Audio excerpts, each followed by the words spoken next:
श्री शिवाय नमस्तुभ्यं मित्रों, जय महाकाल, हर हर महादेव। तो मित्रों, कैसे हैं आप सभी? आशा करते हैं आप सभी लोग बहुत अच्छे होंगे। मित्रों, हम सबको पता है कि आज है 8 अप्रैल और आज है कामदा एकादशी का बहुत ही प्यारा सा दिन। कामदा जैसे कि नाम से ही प्रतीत होता है कि यह आपकी मनोकामनाओं को पूर्ण करने वाली एकादशी है। आज रात्रि यानी प्रदोष काल में आप एक चौमुखी हरिश्वधा दीपक का निर्माण करेंगे, जिससे आपके घर में जो सकारात्मक ऊर्जा है वह पूरे घर में फैल जाएगी, नकारात्मक ऊर्जा बाहर निकल जाएगी और आपके परिवार हमेशा खुश रहेगा, सुखी व संपन्न रहेगा। तो चलिए मित्रों, जल्दी से करते हैं वीडियो को स्टार्ट और बात करते हैं अपने पहले उपाय की, जो कि है एक तुलसी दीपक यानी कि श्री हरि श्वधा दीपक कैसे निर्माण करेंगे उसकी बात करते हैं। इस दीपक को बनाने के लिए मित्रों आपको लेना है एक मिट्टी का दिया। जैसा कि मैंने पहले भी वीडियो में बताया है, ज़रूरी नहीं कि हर बारी नया दीपक ही लिया जाए। मिट्टी का दीपक है तो आप पुराने दीपक का भी इस्तेमाल कर सकती हैं, बल्कि पुराना दीपक नए दीपक की अपेक्षा ज़्यादा लाभदायक होता है।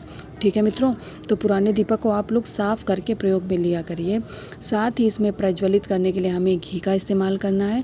अगर गौ माता के दूध का बना हुआ घी नहीं मिलता है तो आप उसे स्किप करके तिल के तेल का प्रयोग कर सकते हैं। बाती आपको चौमुखी लगानी है, यानी कि 2 लंबी लंबी बत्तियों का प्रयोग किया जाएगा आपके इस दीपक में, क्योंकि हमें चौमुखी दीपक तैयार करना है।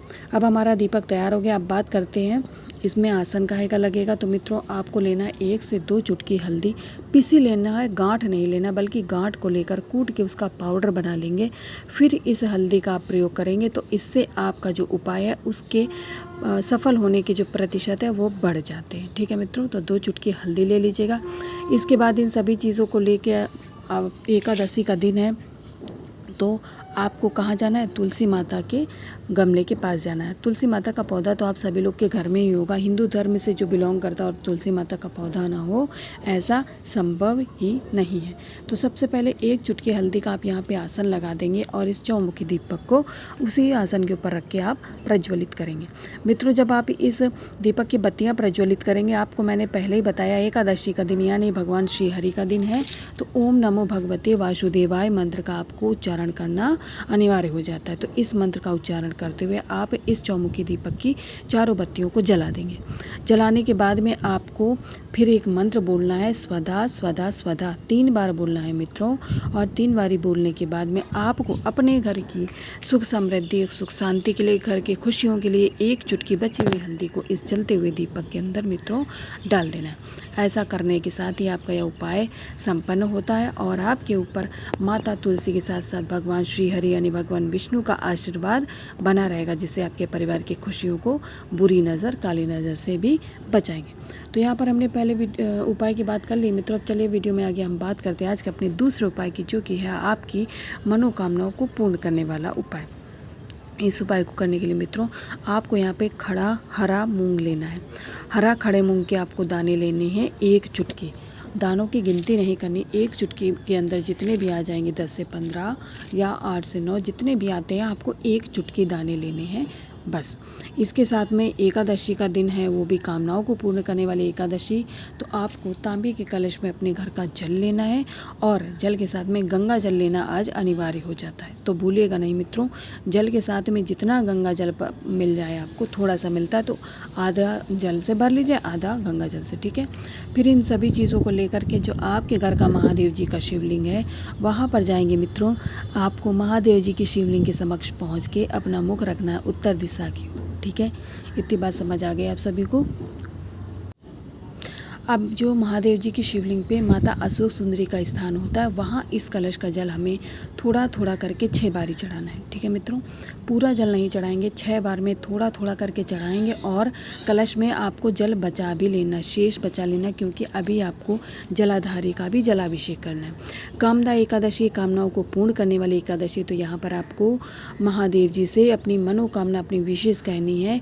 जिस मनोकामना को लेकर आप यह उपाय कर रहे हैं, उसको कहने के बाद में जो आपके लोटे में शेष जल बचा उसे आप महादेव जी की शिवलिंग के ऊपर समर्पित करेंगे, यानी कि उनका जलाभिषेक करेंगे श्री शिवाय नमस्तुभ्यं मंत्र का जाप करते हुए। आपको अपनी कामना कहना अनिवार्य, अन्यथा महादेव जी को कैसे पता चलेगा कि आप किस उद्देश्य से यह उपाय कर रहे हैं। तो महादेव जी के सामने आपको अपनी कामना को प्रकट करना अनिवार्य है। आशा करती हूँ मैं जो कहना चाह रही हूँ आप लोग समझ गए होंगे। तो यहाँ पर हमने वीडियो में 2 उपायों की बात कर ली है और दोनों ये उपाय बहुत महत्वपूर्ण, आप सभी लोग ज़रूर करिएगा। अब आगे वीडियो में हम बात करते हैं आज के अपने अंतिम और तीसरे उपाय की। मित्रों, हमारा जो तीसरा उपाय है वो आपके कष्टों को दूर करने का, उनसे मुक्ति दिलाने का उपाय है। इस उपाय को करने के लिए आपको जो महादेव जी की सबसे प्रिय वस्तु अर्थात एक बेलपत्र लेना है। कहीं से खंडित ना हो, कटी फकीर तो बिल्कुल भी ना हो, ठीक है। अगर उसमें धूल मिट्टी बहुत लगी, वैसे तो फूल और पत्ती जितनी भी होती है उन्हें स्वच्छ करके ही लिया जाता है, फिर भी आप एक बारी दोबारा से धुल लें, जिससे उसमें जो भी अनित्य गंदगी होगी वह साफ़ हो जाएगी।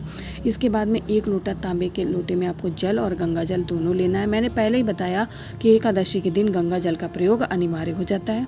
इसके बाद इन दोनों चीज़ों को लेकर आप देवादिदेव महादेव भगवान शंकर की शिवलिंग के पास जाएंगे। मित्रों, आपका मुख रहेगा उत्तर दिशा में। यहाँ पर आपने जो एक बेलपत्र लिया उसे पहले तो आप माता अशोक सुंदरी के स्थान पे केवल और केवल स्पर्श कराएंगे, समर्पित नहीं करना मित्रों। स्पर्श कराने यानी कि कुछ सेकंड के लिए रखना और तुरंत उसे उठा लेना है। इसके बाद में इस बेलपत्र को आपको समर्पित करना है महादेव जी की शिवलिंग के ऊपर।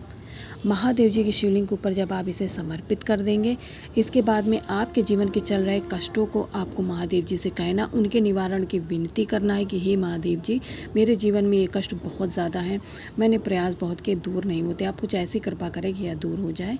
ऐसा कहने के बाद उस लोटे का जल आप यहाँ पर समर्पित करेंगे श्री शिवाय नमस्तुभ्यम मंत्र का जाप करते हुए।